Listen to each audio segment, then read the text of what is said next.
আসসালামু আলাইকুম, আমি চুনির সংসার থেকে বলছি। আজকে আমি মোরগ পোলাও রান্না করব বাসার জন্য।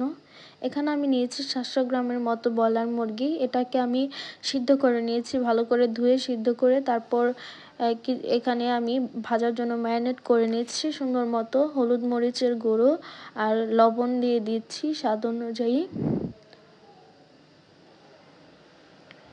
এরপর তাকে সুন্দর করে হাত দিয়ে মেখে ম্যারিনেট করে নেব।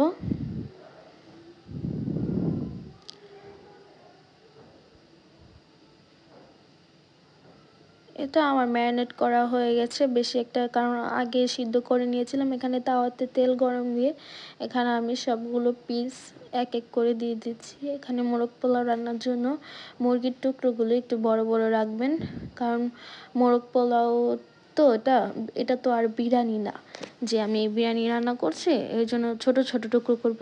এটা হচ্ছে মোরগ পোলাও যেন পাত্রে 1-2 পিস করে দেওয়া যায় ভালো মতো, এর জন্য আমি এটা করেছি।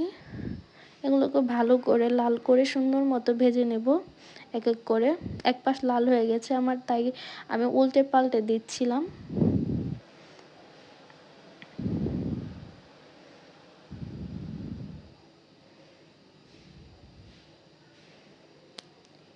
এটা এটা আমার আগে কিছুটা মিডিয়ামে সিদ্ধ করে নিয়েছিলাম। এরপর এটাকে আমি ভেজে নিচ্ছি, দেখতেই পাচ্ছেন। এখন বেশ খানিকটা হয়ে যাবে মাংসটা এখানে আমার।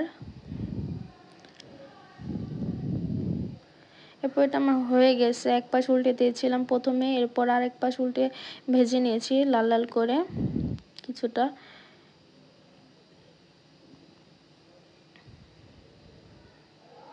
সবগুলো পাত্রে উঠিয়ে নিচ্ছি এক এক করে। এরপর আমি আরেক পাশে চুলায় কড়াই বসিয়ে দিয়েছিলাম তেল গরম করে। এখানে আমি পেঁয়াজ কুচিগুলো ঢেলে দিয়েছি। আগে আমার একটা ভুল করেছি, আগে আমার আলু ছিল সেটাকে আমি না ভেজে আগে পেঁয়াজ কুচিগুলো দিয়ে দিয়েছিলাম। এটা আমার ভুল ছিল।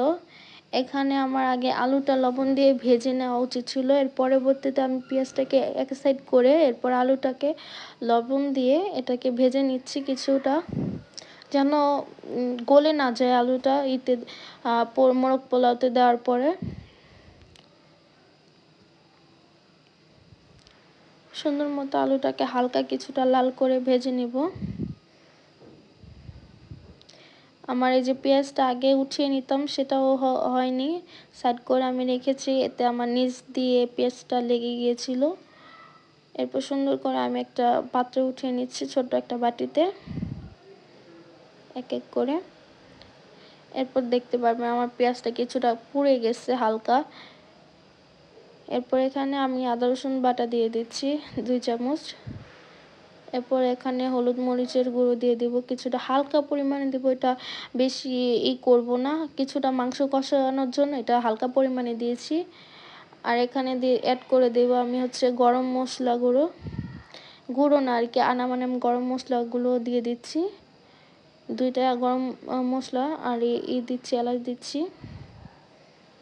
এটা ভালো করে নেড়ে চেড়ে এখানে হালকা একটু কিছুটা পানি অ্যাড করে দেব আমি।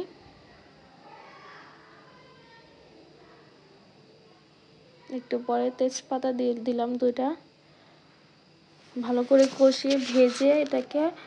এরপর এর মধ্যে কিছুটা পানি দিব অল্প হালকা পরিমাণে, জিনিসটা কষানোর জন্য ভালো করে।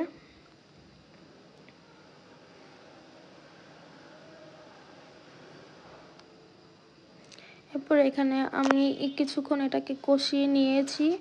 এটাকে আমি এখানে মাংস টুকরোগুলো দিয়ে দেব,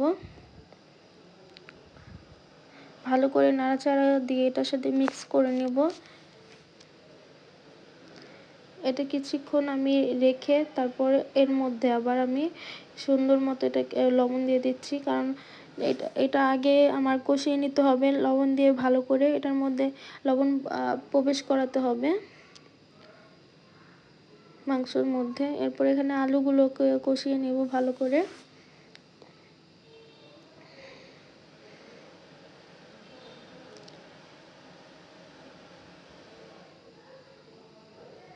ভালো করে নাড়াচাড়া দিয়ে এটা কষিয়ে নিচ্ছি। দেখতে পাচ্ছেন কিছুক্ষণ এটাকে রেখেছি আমি, ভালো করে নাড়াচাড়া দিয়ে কষাচ্ছি, কারণ এটার মধ্যে মশলাটা ঢোকা দরকার। এরপর এখানে পানি অ্যাড করেছি কিছুটা হালকা পরিমাণে কষানোর জন্য।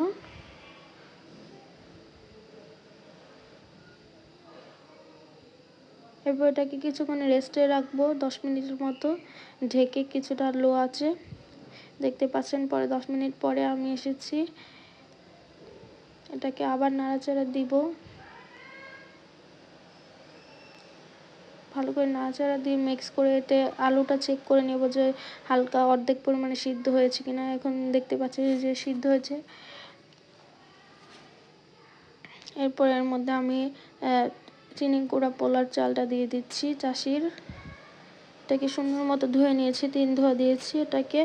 এরপর এটাকে নেড়ে চেড়ে মিক্স করে নেব। এটা আমি পাত্র চেঞ্জ করেছি, আমার পাত্রে বেশি হয়ে গিয়েছিল চালটা মিক্স করার পরে আমার।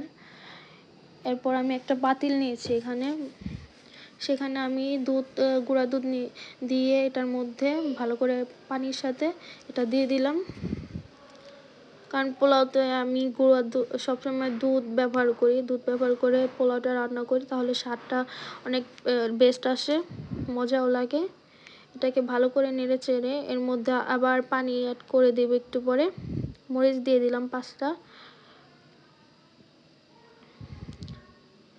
আপনার এটাকে যে পরিমাণ আপনার চাল থাকবে তার থেকে 2 গুণ বেশি পানি দিবেন, কারণ কি এটা হতে আপনার লাগবে সমান সমান পানি দিলে পাতিলের, তাহলে আপনার জিনিসটা হবে না, কাঁচা কাঁচা রয়ে যাবে। এর জন্য আমি তার 2 গুণ উপরে পানি দিয়েছি। ধরুন 4 গুণ, আপনার 4 গুণ পরিমাণ পাতিলে আসতে, এর উপরে 2 গুণ উপরে দিবেন, 6 গুণ দিবেন। এরপরে দেখুন কিছুক্ষণ পরে আমি চুলার আঁচ বাড়িয়ে দিয়েছিলাম, দেখতেই পাচ্ছেন আমার চালটা কেমন আছে, আস্তে আস্তে হয়ে যাচ্ছে। এরপর এটাকে আমি সুন্দর মতো ভাপে বসিয়ে দেব একটু পরে। এই যে ভাপে বসিয়ে এখানে আমি দেখতে পাচ্ছেন আমার জিনিসটা হয়ে গেছে। হালকা পানি যখন থাকবে তখন আপনারা চুলার নিচে কিছু একটা মানে পাতিলের নিচে কিছু একটা দিয়ে তারপর ভাপে বসিয়ে দিবেন। এরপর আমি দেখতেই পাচ্ছেন আমার কিছুক্ষণ পরে হয়ে গিয়েছিল ভাপে বসানোর পরে 10 মিনিট।